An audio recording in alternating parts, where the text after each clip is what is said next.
문화저널 20일 독자 여러분, 주간 브리핑 시청자 여러분 안녕하십니까? 아나운서 배소희입니다.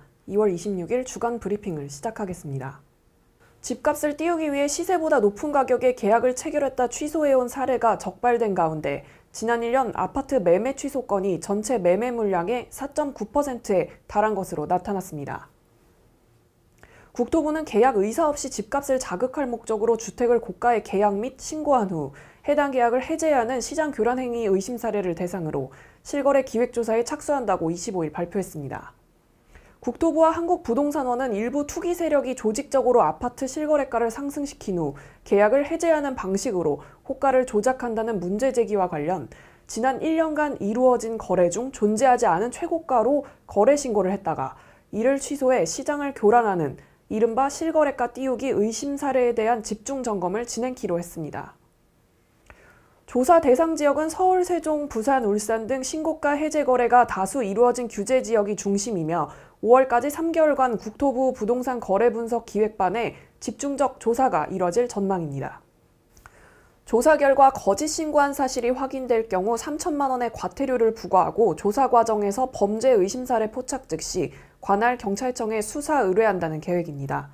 또한 개업 공인중개사 등이 중개 대상물의 시세에 부당한 영향을 미친 사실이 입증되는 경우 자격정지 등 처분도 병행됩니다. 현대자동차는 최근 연이은 화재 사고가 발생한 코나 전기차의 배터리를 전량 교체하기로 했습니다. 국토교통부에서는 LG에너지솔루션이 생산한 배터리 셀 제조 불량을 문제 삼았지만 LG에너지솔루션 측에서는 이를 부인하며 차량 제조사인 현대자동차에 책임 소재를 물어 향후 리콜 분담금 관련 분쟁이 예상됩니다.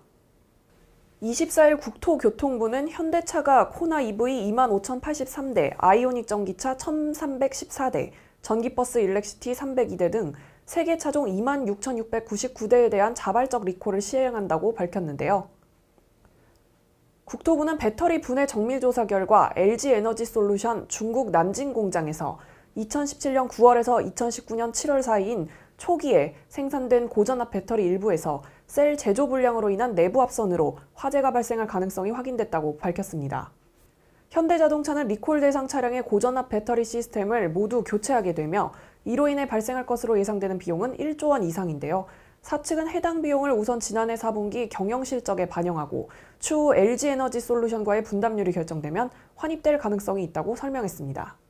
국토부가 화재의 원인을 LG에너지솔루션에 두는 모습을 보이자 LG에너지솔루션은 입장문을 내고 리콜 사유로 언급된 배터리 셀 내부 정렬 불량의 경우 재현 실험에서 화재가 발생하지 않아 직접적인 원인으로 보기는 어렵다고 반박하고 현대자동차의 제조 책임에 문제가 있었다는 취지의 입장을 냈습니다. 서욱 국방부 장관은 한국에서 유승준이란 이름으로 활동했던 스티브 승준유 씨 입국 금지 조치와 관련해 스티브 유는 병역 면탈 목적으로 국적을 상실한 병역 기피자라고 말했습니다. 서 장관은 23일 국회 국방위원회 전체 회의에서 유 씨를 유승준이 아닌 스티브 유로만 지칭하면서 병역 의무가 부과된 사람으로서 헌법을 위반했다고 말했습니다. 모종화 병무청장도 스티브 유의 해외 출국 시 제출했던 국외여행 허가 신청서를 들어보이며 신청서에 며칠 몇 시까지 미국에 다녀오겠다고 약속하고 갔으면서 미국 시민권을 땄기 때문에 명백한 병역 기피자라고 말했습니다. 지난해 사상 처음으로 사망자 수가 출생아 수를 넘어 자연 감소하는 인구 데드크로스가 발생했습니다. 계속되는 저출산 현상으로 출생아 수는 줄고 고령화로 인해 사망자 수는 늘어난 데 따른 결과인데요. 정부에서는 저출산 문제 해결을 위해 2006년부터 2020년까지 약 15년간 225조 원을 쏟아부었지만 역부족인 모습입니다. 지난 24일 통계청이 발표한 2020년 출생 사망 통계에 따르면 지난해 우리나라 인구는 3만 3천 명 자연 감소했습니다. 지난해 출생아 수가 27만 2,400명으로 전년 대비 3만 300명 감소해 통계 작성 이래 최소 기록을 세우면서 자연 감소로 이어진 모습입니다. 여성 한 명이 평생 낳을 것으로 예상되는 평균 출생아 수인 합계 출산율은 지난해 0.84명으로 최저치를 기록했습니다. 우리나라 합계 출산율은 2018년부터 계속해서 1명 미만에 머무르고 있는데 OECD 37개 회원국 중 합계 출산율이 1명 미만인 곳은 우리나라가 유일합니다. 인구 1000명당 출생아 수인 조출생률도 1년 전보다 0.6명 감소한 5.3명으로 집계돼 사상 최저로 나타났습니다. 산모의 출산 연령도 높아졌습니다. 지난해 전체 산모의 출산 연령은 평균 33.1세, 첫째 아이 출산 연령은 32.3세였습니다. 둘째 아이 평균 출산 연령은 33.9세, 셋째 아이는 35.3세였습니다. 40대를 제외한 가임기 전 연령층에서의 출산율은 낮아진 반면 40대 초반 출산율은 7.1명으로 지난해보다 0.1명 늘어나 전반적으로 산모의 출산 연령이 높아지는 추세를 고스란히 보여줬습니다. 전문가들은 정부가 저출생으로 인한 인구 감소를 바라보는 시각을 전면 수정해야 한다고 조언했습니다. 단순히 출산하면 지원 등의 형태보다는 아이를 키우는 부모들의 육아 부담을 최소화시켜주는 방향으로 가야 한다는 지적입니다. 이와 함께 남성 육아휴직 확대, 육아휴직 확대 및 차별금지 등 사회적 인식 변화도 수반돼야 한다는 것이 전문가들의 견해입니다. 최근 프로스포츠 선수들의 학창시절 학폭 논란이 충격을 주고 있는 가운데 FC서울 기성용 선수가 초등학교 시절 후배에게 성폭력을 행사했다는 의혹이 나오면서 파문이 일었습니다. 기성용 선수는 이에 대해 전면 부인하고 법적 대응을 강력히 밝힌 바 있는데요. 피해자 측 대리인인 박지훈 변호사가 작성한 폭로 문건은 24일 오전 일부 언론에 배포됐습니다. 축구선수 출신인 C씨와 D씨가 전남의 한 초등학교에서 축구부 생활을 하던 2000년 1월에서 6월 선배인 A선수와 B씨로부터 성폭력을 당했다고 주장하는 내용이었습니다.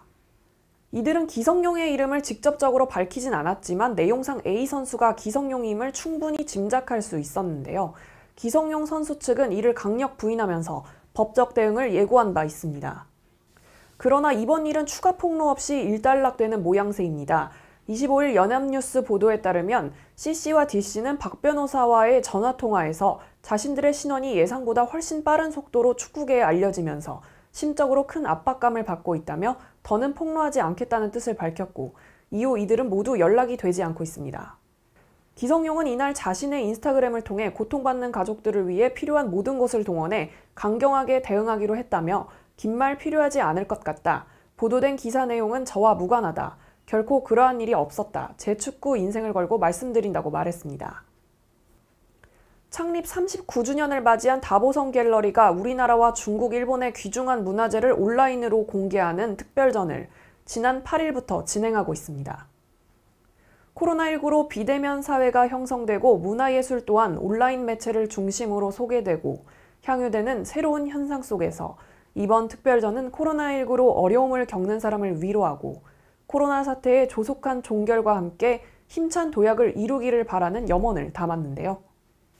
한중일 3국의 역사와 문화를 이해하는 데 도움이 될 이번 특별전은 현재의 비대면 상황을 반영해 언제 어디서든 스마트폰이나 컴퓨터로 쉽게 한중일 3국의 문화재를 감상할 기회를 제공합니다. 고화질의 실물 사진과 함께 설명을 제공하고 온라인으로 구매도 할 수 있습니다. 이번 특별전에 소개되는 3국의 문화재는 고대부터 근대까지 모두 109점인데요. 슬기로운 삶과 아름다운 감성이 담긴 한중일 3국의 문화예술을 이해하고 향유하는 기회가 되고 있다는 설명입니다. 주요 전시 작품들을 살펴보면 한국 최고의 현대미술가인 김환기가 처음 명칭을 사용하고 애장했던 조선백자 달 항아리를 비롯한 고려 및 조선의 문화재와 2005년 런던 크리스티 경매에서 396억 원에 낙찰된 원 청화 귀곡자 하산도 관과 같은 문양의 청화 귀곡자 하산도 지통 및 중국의 피카소로 불리는 제백석의 일생이 담긴 화첩과 인장, 그리고 서양의 현대미술 발전에 크게 기여한 에도시대의 회화 및 도자기에 이르기까지 다양한 문화재가 소개됩니다. 안방에서도 이렇게 자연스럽게 그 문화에 대한 인식을 할 수 있도록 하기 위해서 했고요. 또 하나는 그 우리 문화재는 국가를 초월해서 다 공유할 수 있는 게 문화재입니다. 근데 더군다나 동양 3국, 한국과 중국, 일본의 그 좀 귀중한 유물만 엄선해서 전시를 했습니다. 그리고 앞으로도 더 또 많은 유물들을 참 어디서도 볼 수 없는 그런 귀중한 유물들을 지속적으로 모든 걸 이렇게 온 국민들과 같이 공유할 수 있도록 하기 위해서 지속적으로 이렇게 공개를 할 계획입니다. 우리 문화재가 얼마나 귀중하고 소중하다는 걸 우리 국민들이 이렇게 마음속 깊이 새길 수 있도록 우리 문화를 더욱 좀 홍보하고 또 널리 알리는데 저희가 일을 담당하겠습니다. 이번 특별전이 열리는 다보성 갤러리 홈페이지에는 이들 문화재의 전시와 함께 세계 최초, 최고의 금속 활자인 다보성 갤러리 소장 고려 활자를 소개하고 2006년부터 한국문화유산 아카데미 고미술문화대학에서 문화재청의 후원으로 진행했던 이어령 전 문화부 장관과 유홍준 전 문화재청장 등 고미술 강좌 동영상 38편이 공개됩니다. 이들 전통문화 콘텐츠는 한글뿐 아니라 영어와 중국어 서비스를 통해 한민족의 과학기술 및 문화예술의 우수성과 함께 한중일 3국의 전통문화를 세계에 알리게 될 것으로 기대됩니다. 코로나19 신규 확진자가 여전히 300, 400명대에서 등락을 반복하고 있는 가운데 국내에서도 백신 접종이 시작됐습니다. 여전히 긴장은 늦추지 마시고 불필요한 외출이나 모임 자제, 마스크 착용, 손 씻기 등 모두가 방역수칙을 더욱더 잘 준수해 건강한 한 주 보내시기 바랍니다. 감사합니다.